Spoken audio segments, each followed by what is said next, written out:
Here's a quick look at the markets from the eMiniDayTrader perspective at the close of business on Tuesday, January the 27th, 2009. We had mentioned yesterday that in the 830 area would be likely support. Today the market dipped down on the overnight basis down to 832.50, and in the regular trading hours dipped down to 831.25. So the 830 level is held, which is certainly a bullish indication, and we're actually expecting the market to continue higher after today's close, because when we take a look at this kind of consolidation that occurred last week, we're moving above it now. It continues to hold a support in this area, and so the next resistance, if you will, is right in here at 849, 850 area. Should the market move above that, then we would have an area of approximately 856, 858 is the next resistance area up in here. So the market is continuing to unfold with the support and a little bit of the uplift that we were expecting, and we expect to see some more of it.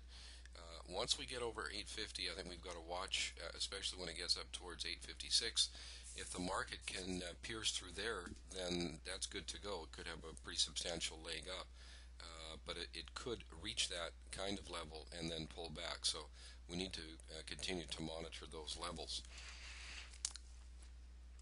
As far as the trades that we had today, you can see how volatile the market was today.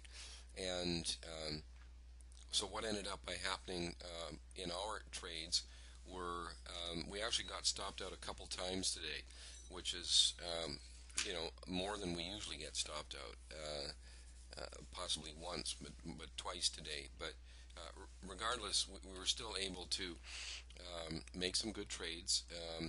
We had a trade very early in the sense it was an aggressive type trade to continue long here. For our members who took it, they would realize, of course, that it was a fairly aggressive trade. It did reach our first objective. It actually moved a point in our favor. So a worst-case scenario on that trade was a break-even. When the market came down here, you can see that it traded below one of our fractals here. So we did have an opportunity to get short in this area. It did come down to our support where we tried to get long right here at 836, but we're not filled. So we had a good trade here, we had a good short trade here, but unfortunately trying to reverse it, I'll just put in NF because we had no fill when the market dipped down here. So unfortunately we didn't have a chance to participate in that up move. When the market did rally, though, we did try and get long in here. It didn't quite fill us. We got long in here and got stopped out. We did try and get short as the market rallied in here. Unfortunately, that also stopped us out. So those were our two stop outs today. When the market did sell off in the afternoon, we were able to get short as it pierced through and produced pierced through this green area here, producing this red area. So we're able to get short here, and the market did move a couple of points in our favor on that trade. So we had some good trades here today.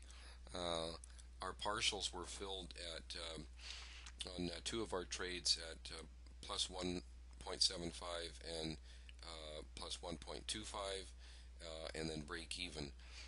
So those were our fills on our final partials on the final 1/4 of our position for those three trades, and the other two trades, unfortunately, we were stopped out. So not a super productive day by any means. Today was a day of consolidation, and we're looking for more of the up move if the market can hold above 45 area. And so that's really our next kind of line in the sand, and as long as the market can hold above that 845 area, it could easily hit 49 to 50 area, and then quite possibly up to the 56, 58 area. So those are the resistance areas we're looking at that may stop the up move, but we are in an up bias right now, and it has continued from the video that posted yesterday. Now, our particular trade types here, the trades that I just went over are the purely mechanical trades. I was talking to one of our traders during the day today, and he was able to do much better than the purely mechanical trades. Now, He's been with us for probably about 4 months or so, but he's really has developed a very good feel for the market, which is really what we try and do in the long run here for all of our traders, not just to teach them kind of the black and white trade setup, trade trigger, sort of paint by numbers approach. We try and get all of our traders to move beyond that to really get a much better, to develop a much better market feel. And in so doing, it not only gives you other and more profitable and even swing trade opportunities.